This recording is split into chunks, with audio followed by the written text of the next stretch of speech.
continuing these notes about the central limit theorem. And what's special about the central limit theorem is if you ask any statistician and ask them what's the most important thing in statistics, they'll tell you it's the central limit theorem. Very important. We'll be using it for basically the rest of this entire class. It'll keep coming up. So let's just kind of remind ourselves what the central limit theorem says. It basically says, as long as we meet two constraints, if either the sample size is large, so like bigger than 30, for example, or if the population is approximately normal, which we said, okay, if it looks like this, that's approximately normal, right? If either one of those two things are true, then if we just figure out what all the possible samples there are in a specific situation, find the sample mean of every single sample and make a histogram out of it, it's going to look like the bell curve or the normal distribution. The way that we say it is the distribution of the sample means is normal. Furthermore, the central limit theorem says that the mean of the sample means, which uses the symbol mu x bar, that's always going to be equal to the population mean in the question. And the standard deviation of the means, sigma x bar, is always going to be this formula, sigma over the square root of n. Okay, so those are two formulas I told you to memorize. You'll need to memorize them for the quiz, but that is very vital in the central limit theorem. Okay, so I guess the next question is, how do we use the central limit theorem? Like, where does it come up? And the first thing that we'll see the central limit theorem being used in is actually finding probabilities of sample means. Okay, so why don't we go ahead and work with this example on the very back page. And example 4 talks about the US Census, right? That survey that goes out to everyone in the United States. They're expected to answer some questions. And this census says that the mean age of college students is 25 years with a standard deviation of about 9.5. Okay. Now, what they did is they took a simple random sample of 125 students, okay? And I want to know the probability that not a student is greater than 26 years, but actually the sample mean is greater than 26 years, okay? Now, this question is a little bit different. I know it looks like the questions that we've been doing before, but this question is asking us the probability that the sample mean of my sample is greater than 26, not just a regular probability, okay? So whenever you see a question and it's asking you to find the sample mean or a probability of the sample mean, not just a regular question, you're going to do something a little bit different. Okay, so why don't we go and try out this example, okay? First of all, it looks like in my sample, we have 125 students. Remember, we say that n represents the size of the sample, okay? So n here is 125. Maybe a good thing to start with is just figuring out if we can use the central limit theorem. Remember that the central limit theorem says that either the population is approximately normal or the sample size is bigger than 30. Is 125 bigger than 30?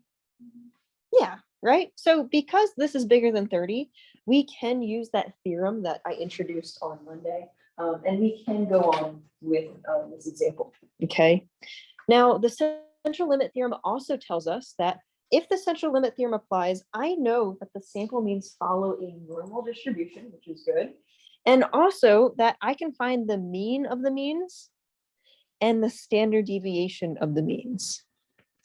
Okay, so I'm just going to go ahead and do that. Okay, now taking a peek back at the central limit theorem, it says the mean of the means is equal to mu. So let me write out that formula. Oh, do you need the? Yes. Welcome.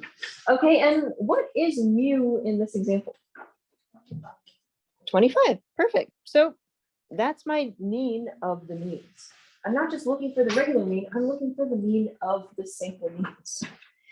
Now, the standard deviation formula says sigma over root n, so I can write that down as well. Okay, and sigma up top, it looks like the question says sigma is 9.5. It says that n is 125.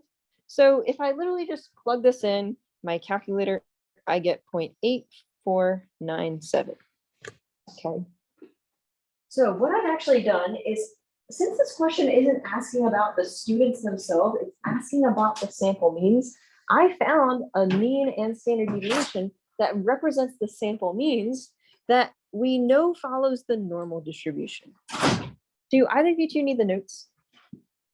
All right. Okay. So looks like we can go ahead and use Minitab for this. I know it follows a normal distribution. That is not a good normal distribution that I just drew, but I know that this distribution has a mean of 25 and a standard deviation of 0.8497. All right. Now, this question wants to know the probability that we're greater than 26 years. I know that 26 is a little bit higher than 25. And if we're doing greater than in a probability, I'm shading in everything to the right. Okay, so I want to find the probability that we are above 26 here. Okay. Well, before I go on Minitab, there's two buttons that I can click. Okay, if I want to find this probability on Minitab, the first thing you're going to click is Calc, and then you're going to click on Probability Distributions. Once you click on that, you're going to have two options. Okay, the first option asks you about cumulative probability, and the second option asks you about inverse cumulative. Okay, so now we're going before break here, but does anyone remember the difference between the cumulative button and the inverse cumulative button?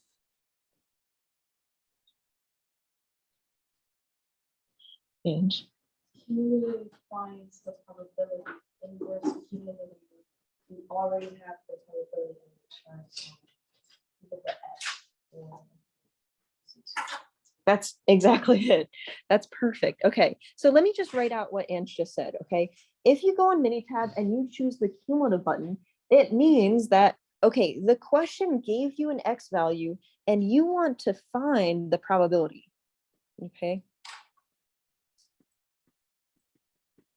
So on Minitab, or if you're given a question, it's like, what's the probability of this? What's the probability of that?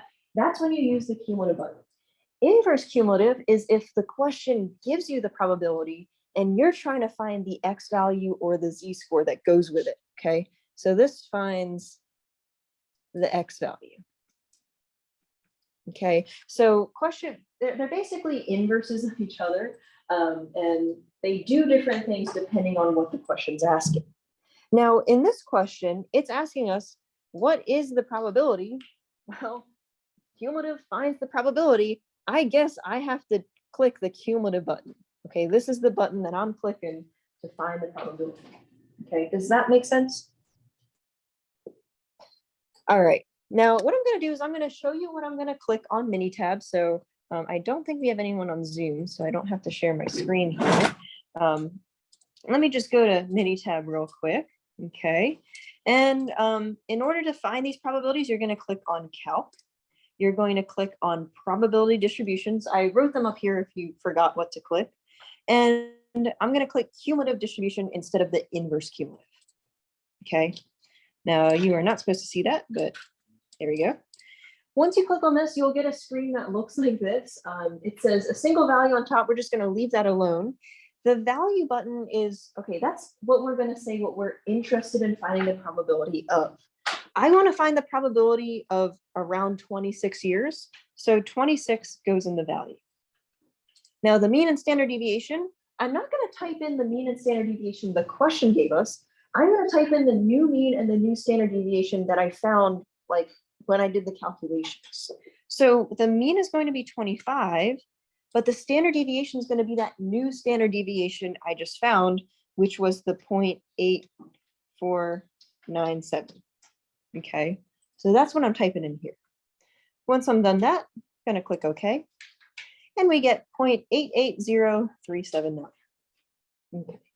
Everyone good with how I type this in a Minitab? Sounds good. All right. So let me show you what I'm going to do with this. First of all, let me just type in what I had on Minitab. Minitab gives me this value, 0.880379. Okay. Is that my final answer? Ooh, it's actually not. Okay. And why is this not my final answer? Okay. Yeah, perfect, right? So Minitab's kind of stupid, okay? It doesn't like probabilities that are greater than, it just doesn't process it. The only thing Minitab can calculate are less than probabilities. So basically this number, the 0.880379, that represents the probability to the left, not the probability to the right, which is what I want to find. So how do I get the final answer? Yeah, perfect. Subtract 1 by it, right? So my final answer is taking 1 and subtracting off the 0.088039. That gives me 0.119621. And that is my final answer for this question. Okay. Any questions on what I've done here? Okay. Why don't we go down to example number 5? Okay, very similar. This time we're talking about cattle. So we have Hereford cattle. I swear, our textbook comes up with the most random situations to talk about probabilities of. I don't know what Hereford cattle are, but they're a popular breed of cattle. And based on the society, they say that the mean weight of a 1-year-old cattle is about 1135 with a standard deviation of 97 pounds. Now, this question is asking us if it'd be unusual, which is the same thing as asking the probability of. We want to know if it's unusual for the mean weight of 100 head of cattle. Remember, 100 is the sample size, so we're really saying that n is 100 here. And we're trying to figure out if the mean is less than 1100 pounds. This is different than the probabilities we've been doing before because it's asking us about the mean, right? We're not asked if a cattle is less than 1100 pounds. We want to know if the mean is less than 100 or 1,000 pounds, okay? Which is a little bit different, which means we still have to use the central limit theorem, just like we did in example number 4, okay? So how about this? Why don't I give you maybe 3 minutes to work on this question? Try to figure out this probability. If you're not signed on to Minitab yet, go ahead and do that. Okay, I know some of you are still working, that's totally fine, but I do want to kind of speed us a little bit up here. Okay, so in this example, let's see. We can use the central limit theorem because n is bigger than 30. So it looks like we can continue with this. So looks like we can use the central limit theorem, which means that we can find our new mean and our new standard deviation, right? So the new mean is actually the original mean, right? And what is the original mean in the question? Well, let's see. It says the mean weight of a bull is 1135, right? So that should be the original mean. I'm just going to write that down. Okay. The new standard deviation just uses that formula, sigma over the square root of n. Okay. Taking a look at my question, the standard deviation is 97. And n here looks like it is 100, right? So when you do this division, you should get 9.7. So this is the new mean in the new standard deviation that you're typing in to Minitab. Okay, so since it passes the central limit theorem, I know that the sample means follow the normal distribution, which looks like this. I know that the new mean is 1135. The new standard deviation is 9.7. And we're interested in less than 1100 pounds, which is way below the mean, right? This is like 1100. Okay. So let's take a look. If I want to find less than, it looks like I'm shading in the area to the left this time because, well, we're not asked about greater than, we're asked about less than. And that means I'm pretty much set up to do Minitab, right? Now this time, this question is asking if it'd be unusual. That's kind of the same thing as asking the probability of something, right? If the probability is low, it'd be unusual. If the probability is high, it's not unusual. So I'm still going to be using the cumulative probability here, okay? And let me just show you what I type it. Okay. So let's go back to Minitab. I'm going to click on the calc option, probability distributions, just like always. And we're still using the cumulative distribution function. The value is the number we're interested in finding the probability of, which is 1100, right? The mean is the new mean that we found, which is 1,135. And the standard deviation is the new standard deviation that we found, which is 9.7. So I'm going to click all right. And Minitab gives me the probability 0.0001541. Okay, so that's what I typed in on Minitab.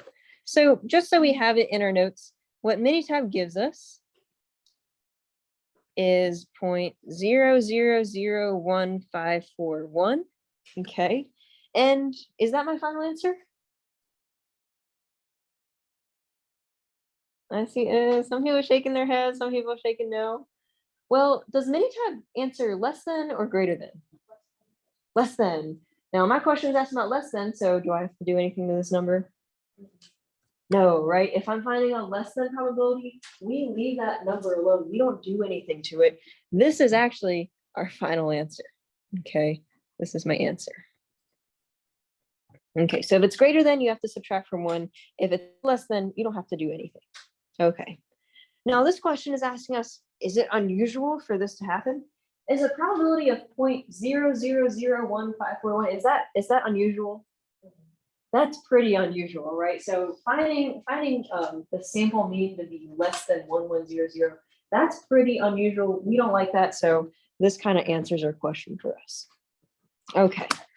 Any question on central limit theorem probability questions? Sounds good. Okay. Now, we did a lot with the normal distribution so far. These questions are honestly really hard because there's all these different options on Minitab to click. There's all these different options of what to do before you go on Minitab. So I was sitting during spring break and I thought of something. Basically what I did is I created a sheet that puts together every single question that I could ask you on a test about the normal distribution. Okay, so I have things that we did before spring break. I have things that we did after. I kind of put them in chronological order, so it's very organized for you. So what I did is I have 10 questions. These are pretty much the only types of questions I can ask in this class. And what we're going to do is we're going to spend the rest of class until the end where we do the quiz review to work on it.